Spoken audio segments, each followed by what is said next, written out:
नमस्कार। एक बार फिर आप सभी का स्वागत है हमारी ऑनलाइन क्लास में। आज की क्लास में आपको जेनेटिक्स के नेक्स्ट टॉपिक पढ़ने चल रहे हैं।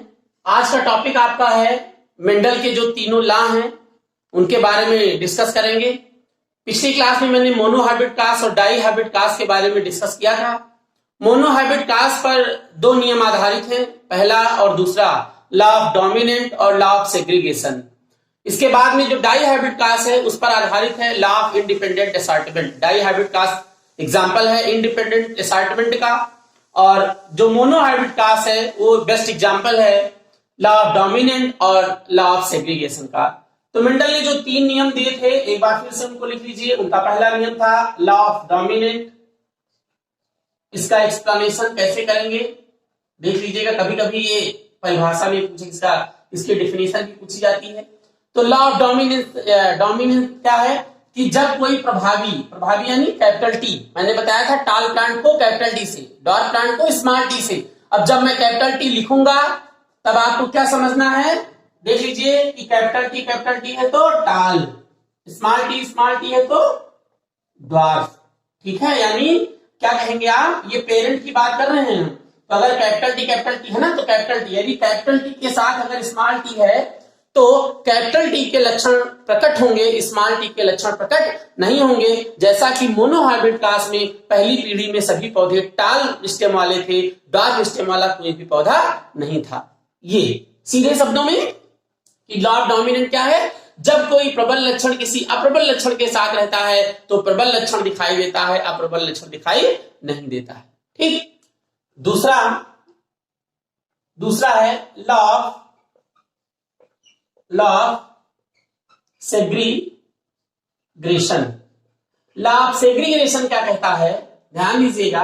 लॉ ऑफ सेग्रीगेशन कहता है कि कोई भी डोमिनेंट किसी भी प्रबल के साथ चाहे जितने समय तक रहे, कोई भी डोमिनेंट किसी भी प्रबल के साथ चाहे जितने समय के लिए रहे, लेकिन वह अपनी आइडेंटिटी को लॉस नहीं करता। यानी कैपिटल टी स्मॉल टी के साथ है तो जब तक ये कैपिटल टी स्मॉल टी के साथ है तब तक स्मॉल टी का प्रभाव दिखाई नहीं देगा, लेकिन जैसे ही युग्मक बनेंगे स्मॉल टी अलग होगा तो इसका अपना लक्षण प्रकट हो जाएगा। जैसे कैपिटल टी ये कैपिटल टी स्मॉल टी, तो यहां पर तो ये टाल है, यहां पर ये क्या है, टाल है, ये भी क्या है, टाल है ना। लेकिन नेक्स्ट क्लास में जब ये कैपिटल टी और स्मॉल टी अलग हो जाएगा तो ऐसा नहीं है कि जब ये इसके साथ था तो इसने अपनी आइडेंटिटी को लॉस कर दिया, नहीं। जब ये स्मॉल टी अलग होगा तो प्लांट कैसा होगा, ड्वार्फ होगा। मतलब कैपिटल टी स्मॉल टी एक साथ रहता है तो स्मॉल टी जर्म क्लास में पड़ा रहता है, लेकिन गेमीट बनते समय स्मॉल टी जब अलग हो जाता है तो वो अपना लक्षण दिखाई देता है। यानी ये गेमीट पूर्णतया शुद्ध होता है, ये हमेशा क्या होता है, प्योर गेमीट। इसीलिए इसको कहते हैं law of purity of gamete, युग्मकों की शुद्धता का नियम कहा जाता है। ठीक है, यानी कोई भी प्रबल किसी भी अप्रबल के साथ, कोई भी अप्रबल लक्षण या अप्रबल जीन किसी भी प्रबल जीन के साथ रहता है तो वह अपनी आइडेंटिटी को लॉस नहीं करता है, जब भी वो अलग होता है तो अपना लक्षण दिखाई देता है।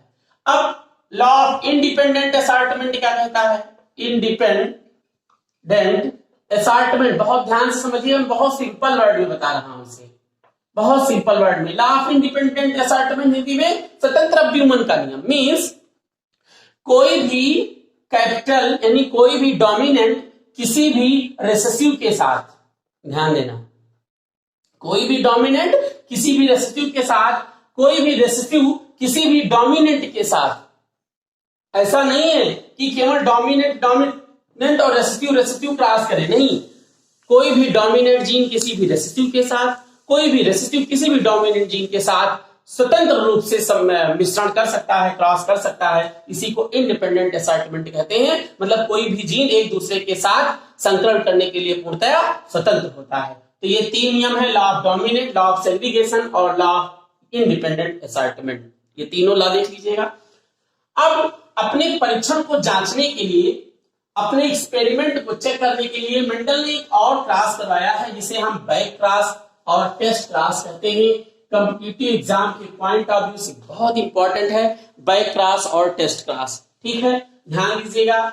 एक है बैक क्लास, बहुत सारे स्टूडेंट इसमें कंफ्यूज रहते हैं, इसको ध्यान से समझिएगा। बैक क्रॉस और दूसरा टेस्ट क्रॉस। बैक क्रॉस और टेस्ट क्रॉस, देखिए क्या होता है बैक क्रॉस और टेस्ट क्रॉस। ठीक है, बैक क्रॉस में क्या करते हैं हम, इसमें जो आपकी F1 जनरेशन है ना, पहले हम ऊपर देख ले रहे हैं, जो F1 जनरेशन आई थी वो आई थी कैपिटल टी स्मॉल टी, यानी सभी प्लांट क्या आए थे, टॉल। ठीक, और जो पेरेंट जनरेशन थी वो क्या थी, एक मिनट सॉरी, एक बार फिर से हम लिख ले रहे हैं, अलग लिख के नोट करके आपको बता दे रहे हैं कि ये कैसे होता है टेस्ट क्लास और बैक क्लास। जिससे पेरेंट जनरेशन है, पेरेंट जनरेशन क्या थी, होमोजाइगस टाल यानी capital T into homozygous dwarf small T. ठीक, अब जो हमारी F1 जनरेशन आई थी वो क्या आई थी, F1 जनरेशन क्या आई थी, कैपिटल टी स्मॉल टी, सभी प्लांट क्या थे, टाल थे। ठीक है, ये आपको ध्यान रखना है। अब यहाँ पे हम बैक क्रॉस करवा रहे हैं, ध्यान से लिखिएगा यहाँ पे बैक क्रॉस। तो बैक क्रॉस क्या करवाना है, ये आपको पता है, मेल और इधर फीमेल। ठीक है, बैक क्रॉस में हम F1 जनरेशन के जीन को, तो F1 जनरेशन क्या है, capital T small T, parent के होमोजाइगस टाल से क्रॉस करवाते हैं। F1 जनरेशन के जीन को किससे करवाते हैं, पेरेंट के होमोजाइगस टाल, ये बैक क्रॉस है तो होमोजाइगस टाल, तो होमोजाइगस टाल क्या है, कैपिटल टी। इस क्रॉस को हम कहते हैं बैक क्रॉस, इस क्रॉस को क्या कहा जाएगा, बैक क्रॉस कहेंगे। ठीक है, अब इसमें करवाइए क्रॉस, तो ये कैपिटल टी हो जाएगा, ये प्लांट कैसा होगा, टाल, लेकिन होमोजाइगस टाल। ये भी क्या होगा, कैपिटल टी, ये भी प्लांट कैसा होगा, टाल, लेकिन कैसा टाल होगा, होमोजाइगस टाल। ये क्या होगा, कैपिटल टी स्मॉल टी, ये भी क्या होगा, टाल। ठीक, और इसमें भी क्या होगा, ये भी कैपिटल टी स्मॉल टी, ये भी प्लांट क्या होगा, टाल, है ना। इसमें सारे प्लांट आपको कैसे दिखाई दे रहे हैं, टाल दिखाई दे रहे हैं, लेकिन हमको होमोजाइगस हेटेरोजाइगस का रेशियो निकालना है। तो होमोजाइगस टाल और हेटेरोजाइगस टाल, तो इसका रेशियो क्या है, होमोजाइगस टाल कितना है, दोनों 50-50% है, 50% होमोजाइगस टाल है, 50% हेटेरोजाइगस टाल है, यानी इनका रेशियो 1:1। ठीक है, इस क्लास को हम बैक क्लास कहते हैं। बैक क्लास किसके बीच करवाया गया, F1 जनरेशन का जो F1 जनरेशन के जो जीन है उनका होमोजाइगस टाल के साथ। अब हम बात करेंगे टेस्ट क्लास की। ठीक है, ये पहला क्लास था बैक क्लास, ये बैक क्लास है। ठीक, अब आपको टेस्ट क्लास देखना है। टेस्ट क्लास किसके भी करवाएंगे, F1 जनरेशन के जीन के साथ, किसका, होमोजाइगस डॉर्फ के साथ। ध्यान दीजिएगा, किसके साथ करवाना है, होमोजाइगस डॉर्फ के साथ, ये भी क्रॉस करवा लीजिए, ध्यान दीजिएगा। ठीक,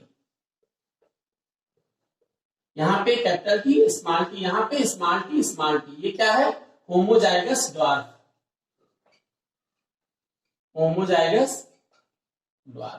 ठीक। अब इसमें आप करवा के देखिए क्रॉस, तो इसका इससे करवाओगे कैपिटल टी स्मॉल टी, ये कैपिटल टी स्मॉल टी, ये स्मॉल टी, ये स्मॉल टी, है ना। अब इसमें क्या आएगा, इसका रेशियो देखो, तो इसमें होमोजाइगस टाल और हेटेरोजाइगस टाल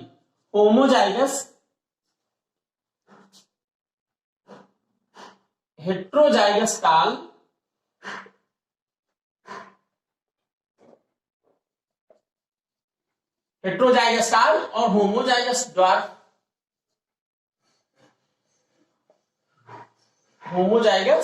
डॉर्फ, अब इसका देखिए रेशियो क्या आएगा, तो हेटेरोजाइगस टाल कितने हैं, 50%, इसमें भी 50% है ना। हेटेरोजाइगस टाल, ये हेटेरोजाइगस लेकिन क्या है, टाल है, 50%। होमोजाइगस डॉर्फ कितने हैं, 50%, तो दोनों का रेशियो क्या है, 1:1। तो ये बैक क्लास और टेस्ट क्लास। ठीक है, अब आज के लिए आप लोग इतना तैयार कर लीजिए, लॉ ऑफ तीनों लॉ मेंडल के लिख लीजिए, और मोनोहाइब्रिड डाईहाइब्रिड क्लास नोट कर लीजिए, ये नोट कर लीजिए। जो मैंने टर्मिनोलॉजी पढ़ाई है उसका नोट्स बना लीजिए, उसको तैयार कर लीजिए। नेक्स्ट क्लास में आपको हम पढ़ाएंगे कि कुछ मेंडल के ऐसे नियम हैं, जो मेंडल कुछ ऐसे प्लांट हैं, कुछ ऐसे ऑर्गेनिज्म हैं जो अपनी हेरिडिटी में मेंडल के नियमों का पालन नहीं करते हैं, यानी मेंडल के नियमों के अपवाद हैं, जिसमें कोडोमिनेंस है, इनकम्प्लीट डोमिनेंस। तो ये सारी चीजें आपके सामने हम रखेंगे। धन्यवाद।